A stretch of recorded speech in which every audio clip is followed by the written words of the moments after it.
Hello and welcome to another ATP Geopolitics video. This is a Ukraine War Update Extra video for the 3rd of January. I'm giving you the juicy nuggets and extra tidbits to get your teeth into to give you a greater understanding and appreciation of this war. I'm going to start with the huge HIMARS strike on, well, the strike wasn't itself huge. I guess it's fairly normal, but the explosion that it entailed because it set off an ammunition depot underneath was huge. So this is the Makiivka 600 conscripts, mobilized conscripts, housed together. At least initially thought as conscripts. Some saying actually might not have been mobilized entirely. Housed together, and there were up to 600 dead and wounded. I'm going to talk about the figures. I'm going to talk about some accusations that were thrown at me. I'm going to do some clarification. But let's go first to Trent Telenko. So he said, below is the beginning of a 7-tweet analysis thread on the Ukrainian Gimler's strike at Makiivka in occupied Donetsk. This thread and other sources are making 150 total Russian dead. There are on the very low end of possibility. In fact, I've got some indication that it's at least double that as of the latest numbers. So this is, he's referring to this one. Armed forces of Ukraine strike a large Russian base in Makiivka in occupied Donetsk, reporting that up to 400 Russian soldiers have been killed and another 300 injured. Excellent use of precision-guided munitions, probably HIMARS or M270. Trent Telenko says, this is one of those sources. Sensor.net is referencing a Ukrainian National Resistance Center report of the collapse of the Russian army medical system in Melitopol and the entirety of the occupied Luhansk Oblast region.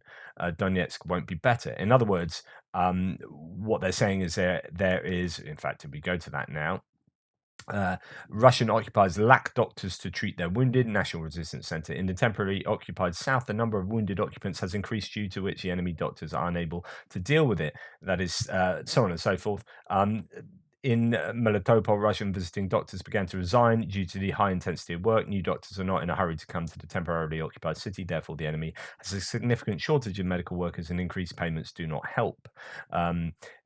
Because of this load, local hospitals almost do not work with civilians because the priority is given to enemy soldiers.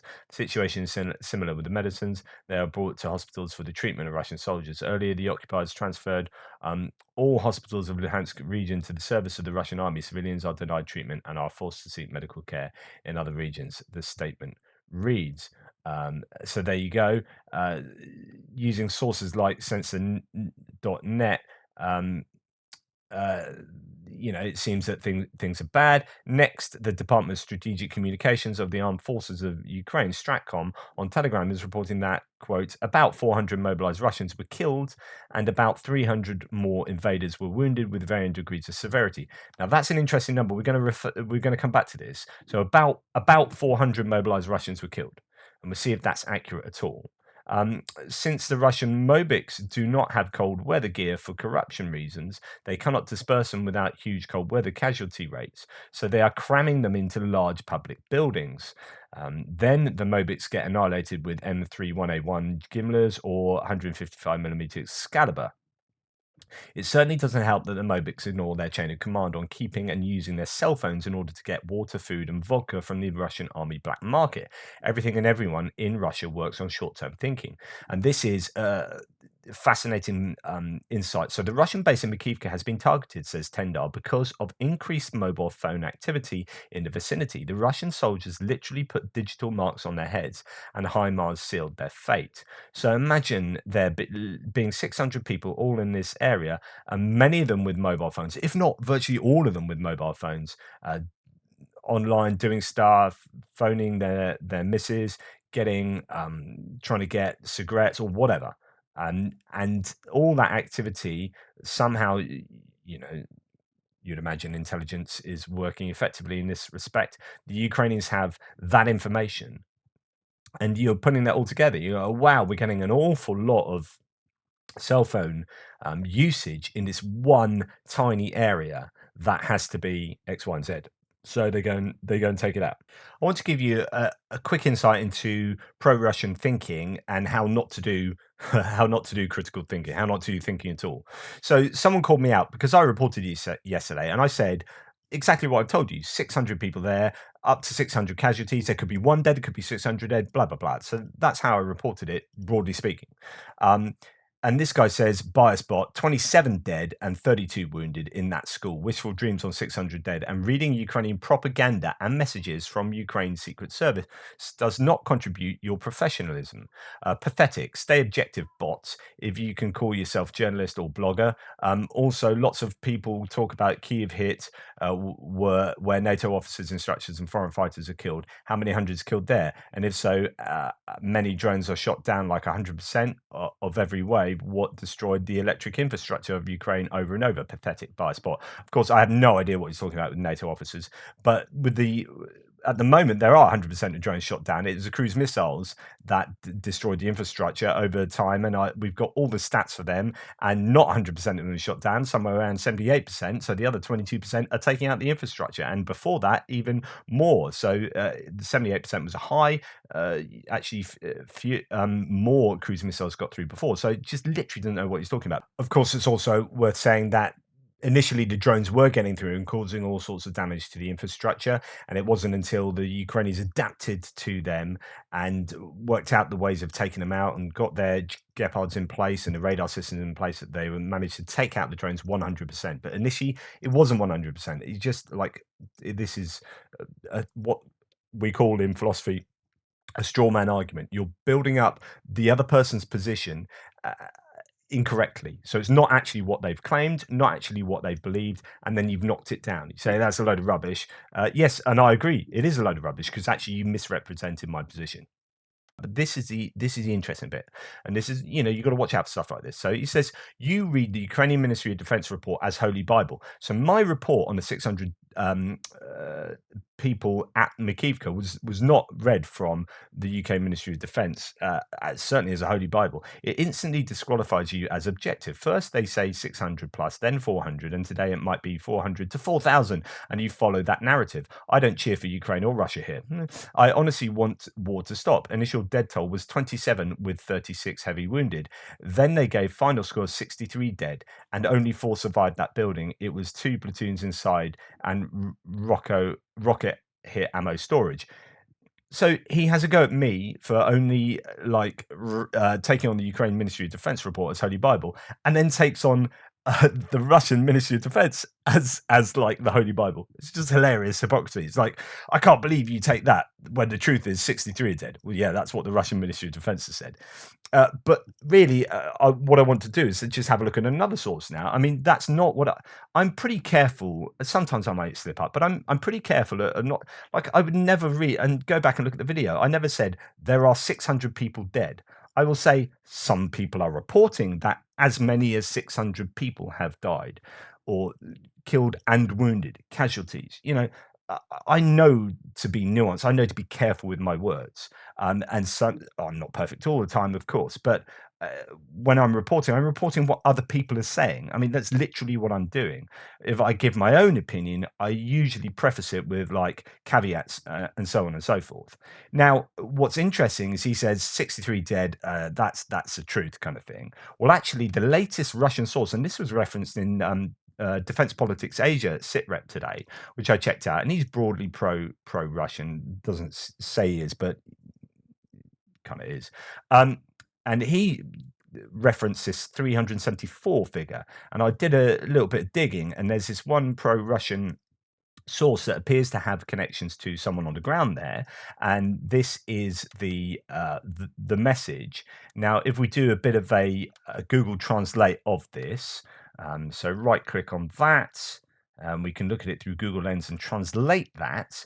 This is what the message says, which is, they write in Makiivka, quote, I received updated data on Makiivka, 307 are missing because the bodies are mutilated and not subject to identification. So they're not registered as dead yet. And because they're so mutilated, they may just not bother reporting them. 67 officially dead, so that's the latest.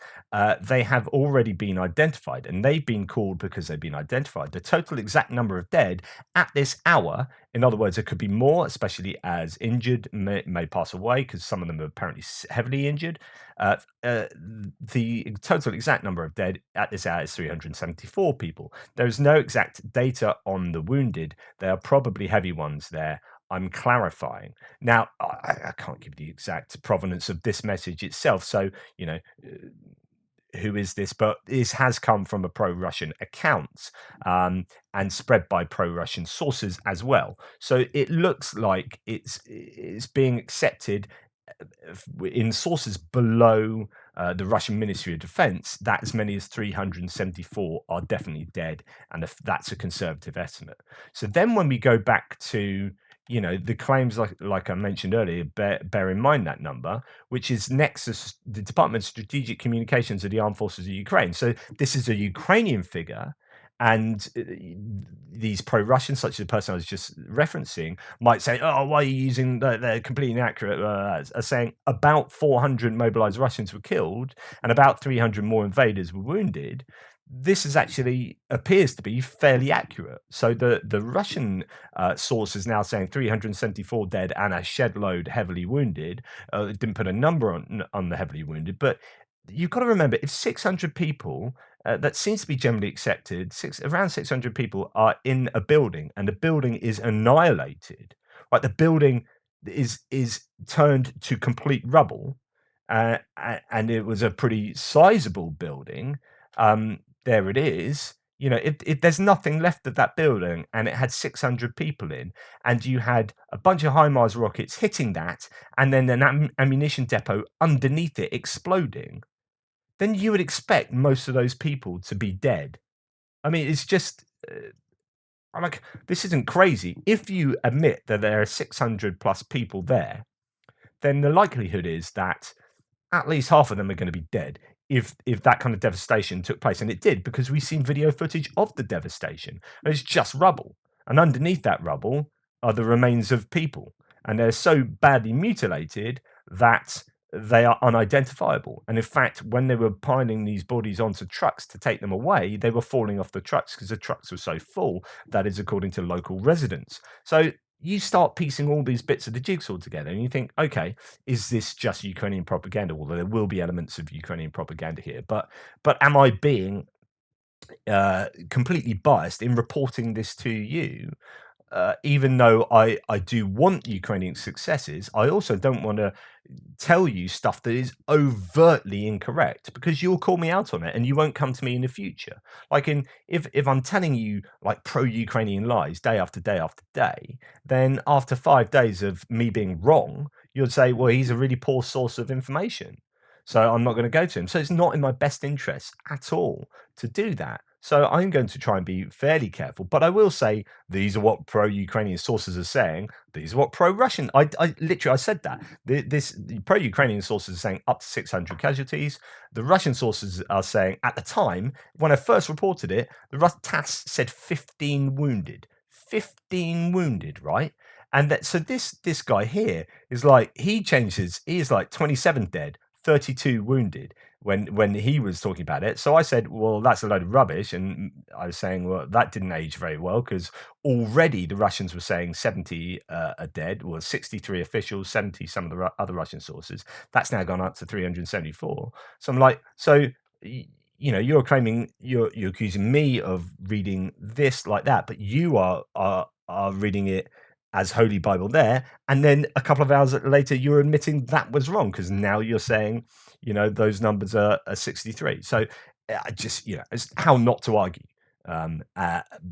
Pretty poor arguing, but it leads to this larger point of how do we work out, how do we use our sources, what are the sources saying, and how can we get a decent idea of how many people have died in this particular instance. And I think I would be fairly confident in saying, given what we know about that building and what happened, that you are going to have hundreds and hundreds of people dead at the end of this. There you go. And it's talking about Russian casualties and Ukrainian casualties. I put out on my members, like, what do you want me to talk about? And someone said, can you look at acronyms? I've done an acronym video today that's out already, and actually also posted this um, Wikipedia entry. Actually, this is the mobile phone entry version. So if I just take the M out there, uh, this is a Wikipedia entry of the deaths reported in the Russia-Ukrainian war. So this is quite a fascinating source, actually, because it gives you um, the the numbers from different sources. So this table is what you want. This 2022 Russian invasion of Ukraine table. So I'm not going to talk about the civilians, but that is interesting. Maybe I'll concentrate on that in a future video. Here it says Ukrainian forces, and it gives you three different numbers. So 10,000 killed, 30,000 wounded, 7,200 missing, and 5,600 captured, which is a massive captured, isn't it, number? And that was from the Ukrainian government on the 3rd of June. So 25th, 4th of February to the 3rd of June, admitting that 10,000 had been killed. So that's actually a pretty high number. Ukrainians seem to be happy with saying that. And if you're going to put 7,200 missing in there, then, it's accepting that you're probably moving towards, I don't know, 20,000 being killed at that stage. Well, actually, we're 6 months further down the line, and there's been some terrible stuff going on in Bakhmut. So, you do the maths, adding on to that. Then we had the Russian government in September saying 61,207 were killed and 50,000, give or take, were wounded. And then on the 9th of November, the US and European estimates were 100,000 plus killed and wounded. Of course, that doesn't really do much work in terms of what the relationship is of killed to wounded. But certainly, those the figures are not great for Ukraine, but it's hard to get any realistic numbers on that. There was that leaked one from Russia, well, from Ukraine originally, the Russians got hold of, that intimated that the numbers were pretty bad as well. Ukrainian forces, ZSU, this is from the Ukrainian government, saying on December, 10 to 13,000 killed from just in that source in the whole campaign. So that Ukrainian figure is just the armed forces of Ukraine, as opposed to the National Guard of Ukraine and the Border Guard Service as well. So they just produce another set of numbers in December. When we come on to the Russian and allied forces, so this is everyone together. We appear to have some pretty big numbers. The US and the UK have both said in both November and December that 100,000 plus killed, wounded, and deserted, or killed and wounded in the US case. So, pretty big numbers. And the Ukrainian government at the end of December had it as high as 105 or 106,000 losses. And that would intimate deaths. That's the liquidated personnel number that we see on a daily basis. But then these can be broken down further into some interesting figures here, and I reported on these before. Which is this is open. The BBC News Russian and Media Zona, which is a Russian media source that is exiled. They did a bit of open source intelligence research to find out that at least so this is like Oryx doing the tank numbers. So from what they found on the internet and looking at people's funerals and people reporting that their son, daughter, brother, cousin, whatever died, they found out that at the very least you got 21,000 killed, of which 10,711 are confirmed by names. So that really explicitly confirmed, but 21,000 in general. 75,000 wounded. So that is definitely 100,000 casualties from open source intelligence. But that is going to be your absolute conservative minimum. And if you're just looking at PMC Wagner, according to US estimate 6,000 of them killed during pretty much the whole conflict. Ukrainian NGO said up to November, up to 1,000 Wagner were killed. See, after November and December, you started seeing a lot more Wagner troops getting sent into the meat grinder. You got a lot of convicts hitting the front lines, so actually that number would have ticked up anyway from the beginning of November. And from BBC News Russian and Media Zona, Wagner PMCs, that's breaking it down from this 21,000 killed here. They've got 315 killed, and those are confirmed by names. So those are 100% pretty much 315 Wagner PMC have been killed. And talking about other sort of subdivisions of the Russian forces, so there's the armed forces of the Russian Federation. So this is not taking into account the Rosgvardia, who are like the military police, if you like, the FSB, the PMC Wagner, and the militias from the DPR and LPR, so Luhansk and Donetsk sort of People's Republic. So you're just talking about your main Russian forces. The Russian government admitted that 6,000 pretty much have been killed towards the end of September. And if you're then looking at Donetsk, they have admitted, the Donetsk People's Republic have admitted that 4,163 have been killed, 17,300 wounded, and the LPR militia 1,000 plus killed, and that's from BBC News Russian and Media Zona. So that will be absolutely confirmed.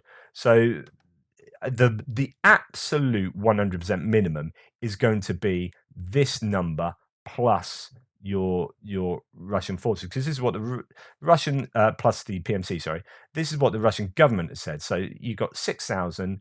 You got the Donetsk sort of governing administration saying 4,100. So that's 10,000, 11,000, and Wagner.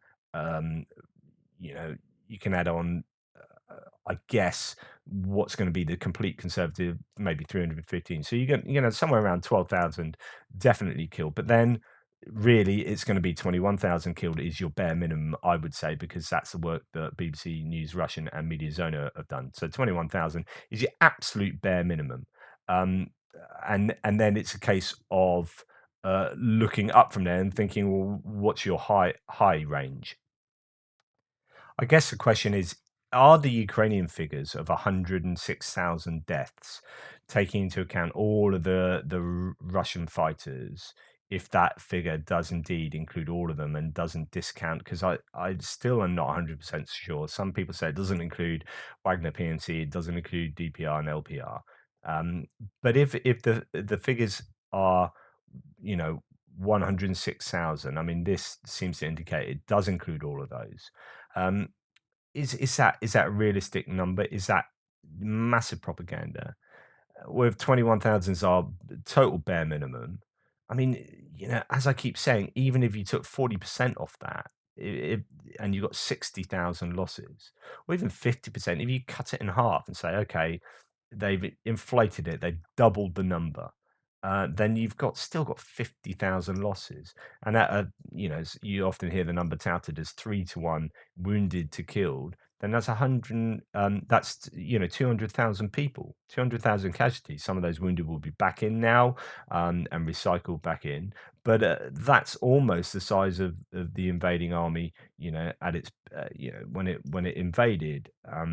But yeah, it's so difficult to try and estimate these numbers. There's this at the very best, the numbers are guesstimations. Like even if Ukraine is blowing up some kind of, I mean, take for example what we've just seen there in Makiivka.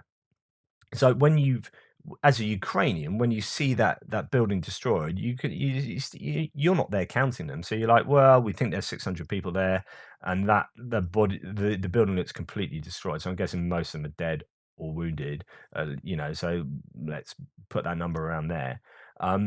And then when you look at the Moskva sinking, you got some kind of idea. But when you're hitting like tanks or this building and that building, you're not really sure of how many people there, how many people in that APC or in that IFV. I'm not really 100% sure, but we've kind of blown it up. Is it always going to be 5, 3? It's so difficult to get some kind of accurate appraisal of the losses on both sides. And so this is an interesting table. And that's why I always say the figures I give you at the beginning of the day that come from Ukraine are indicative. Like the totals for me aren't interesting.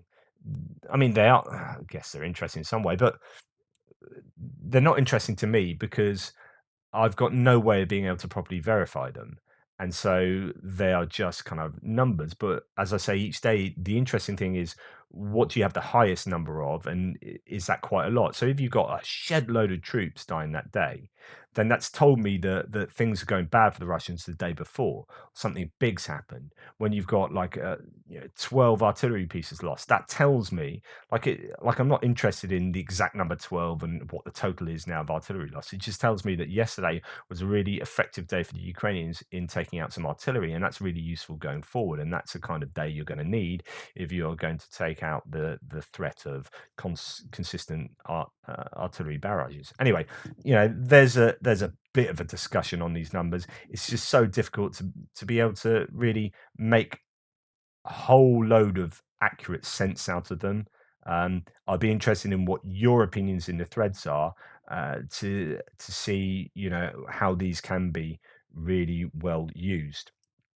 So I'm going to go on to something quite different now, which is an intercepted call. A Russian mobilized soldier tells about the lack of proper equipment provided to him, nothing we haven't heard. You wear what you yourself can find. Moreover, you can even buy a gun for just 2 cartons of cigarettes. I will again read out the subtitles to you for those who are listening as an audio. Max, are you dressed as you are meant to, or did you dress yourself? Come on, no one will give you anything here. No one, nothing at all. He replies, what they promised to us, which is that we'll be dressed at the front line, no one did that. I'm telling you, a gun costs 2 cartons of cigarettes here. Soyoga, an effing gun. There are no clothes here, as I'm telling you, no equipment, no clothes. You'll wear what you can find. So you wear what you found, right? Yes, yes, yes. And what they show you on the TV, those with equipment and clothing, maybe that is somewhere, but not here. Here, people, like I said to you, are running from this flying scum at night in the forest, and during the day, running from effing mortars. What I find interesting about these intercepts is that there's often these guys aren't like coming to some kind of enlightened position like, oh, this war is senseless because the terrors of the horrors of fighting fellow humans, and what are we doing fighting the Ukrainians? They're just fellow human brothers and sisters. None of that. It's just like my life's crap and I still hate these scum. I'm still going to blow them up, but I've got no equipment to blow them up with, and I'm freezing because I've got no clothing, etc., etc. So it's like it's the woe is me rather than what we're doing. This is a terrible kind of war. I found quite an interesting dimension. He continues. Hit. So the guy speaking to you. So all that they were boasting here is complete BS, meaning the Russian state narrative. Yeah, and it ends on that, which is a good place to end. Which is, yeah, mate, what you're being told is BS. What you're seeing on TV with those people with lots of good guns and stuff is the propaganda. And of course, that makes you wonder that when you see Ukrainians being interviewed in Bakhmut and they're saying, "Yeah, our spirits are high and look at our equipment and everything," is that for the camera?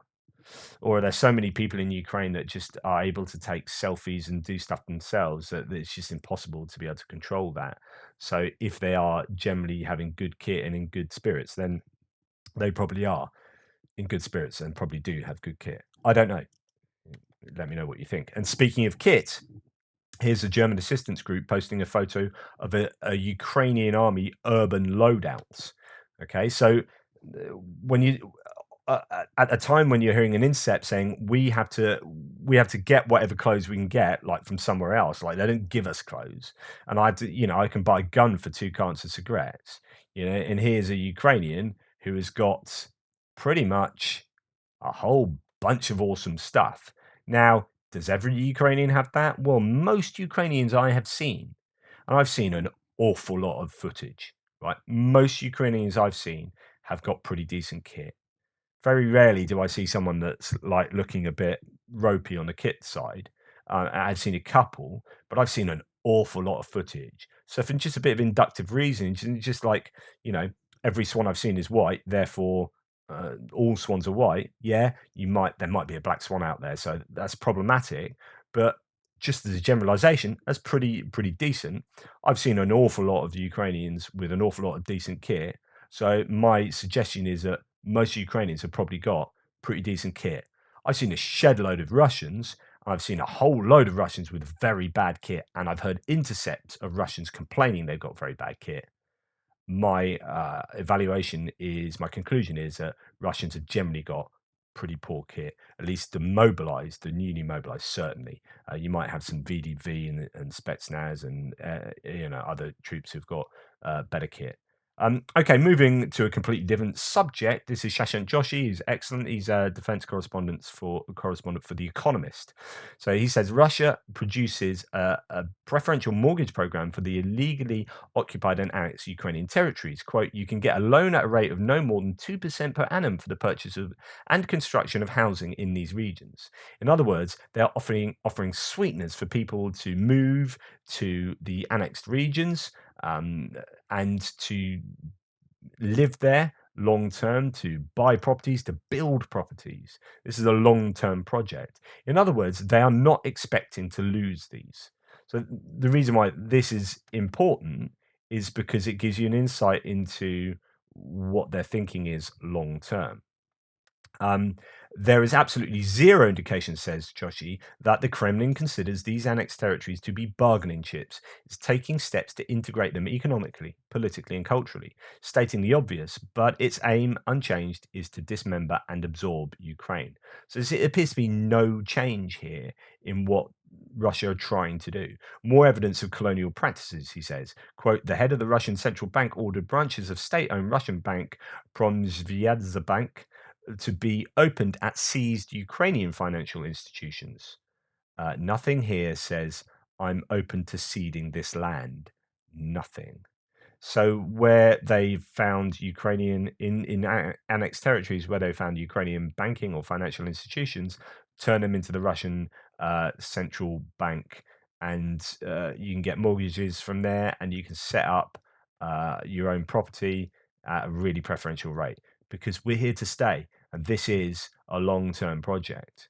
Now, that indicates at the very least that no, it doesn't appear that Putin will want to say, oh, yeah, actually, you can have Zaporizhia back, or you can have all of Kherson Oblast back, or you can have, northern Luhansk Oblast. He seems to, everything they're doing indicates that no, they don't want to cede anything. And I think that's pretty interesting. Okay, ecologically, there's another report came out that something like $38 billion worth of damage has been done to the environment. Just absolutely phenomenal. And here's just another example of the horrors of war. In this case, ecological. So when you've got shells and explosives going off in the water, this is what happens. All of these big, otherwise healthy fish just killed pretty much instantly. A bit like fishing with dynamite will absolutely obliterate all the sea life. It appears to be what's kind of happened here. So that's really sad. The human cost of this war is bad enough, but when you're adding the ecological impact that is really very probably very long term, it's awful. But there you go. Now I'm going to come full circle back to the thing I talked about earlier, which was the hockey ring or hockey arena getting blown up. And again, another sort of pro-Russian person on my threads saying, "Why isn't this being reported?" And it's like, yeah, it was reported. It was live on French TV. The explosion went off as a guy was just starting his report. So again, we've seen what the Russians do with their claims of numbers. Is this true? Is this Ukrainian propaganda? So, according to Russia, 4 Vampire RM-70, 2 HIMARS systems, and 100 Ukrainian soldiers were destroyed in the attack on Druzhkivka. and all the rubble and bodies were removed before the firemen came in. So here the guy's actually dealing with it, and there doesn't appear to be any of that stuff. However, can you really tell that from this video? Real story, they attacked the Kolesnikov Humanitarian Charity Foundation. So this is a claim that only 2 humanitarian workers were injured, as some of the official claims are. But yeah, was this 2 HIMARS? Was this? I don't know. It was a pretty sizable explosion when it went off. Um, Again, it's trying to work out who's correct here. Could this be? It had this been reversed, and you get this Russian video coming out, and the Russians saying. Only 2 real story was is a civilian infrastructure here and only 2 people were injured. Would we be laughing that off? But the flip side is we know the Russians have lied a lot more than Ukrainians. Like that much I'm confident in. So when the Russians are making these big claims, the Russians have claimed to have destroyed more HIMARS vehicles than there are HIMARS in Ukraine. And in fact, the latest understanding is prior to this that not a single HIMARS has been hit, right? So if that is true, then their claims about HIMARS are not to be believed prima facie, which means, without really good evidence. So I would suggest that in order for me to believe that 2 HIMARS systems have been blown up and 100 Ukrainian soldiers being killed, I would probably need a little bit more evidence than a couple of videos of a place being hit. Um, and I don't have that evidence yet. So I would remain agnostic over this claim. Anyway, thank you. That's the end of my extra video today. Did have something else extra that I was going to show you. Now, Noel Reports has done a collaboration with some French journalists and put together a whole load of footage from Bakhmut with some. It isn't translated, but it has commentary alongside it, and I just want to show you that it's just really interesting insight into Bakhmut and the operations going on there, particularly the use of drones and whatnot. But that might even be just a standalone video in itself. So I'll do that either next time or as a standalone. But for the time being, thank you so much. Please like, subscribe, and share. And I look forward to speaking to you guys tomorrow. Whoop, whoop.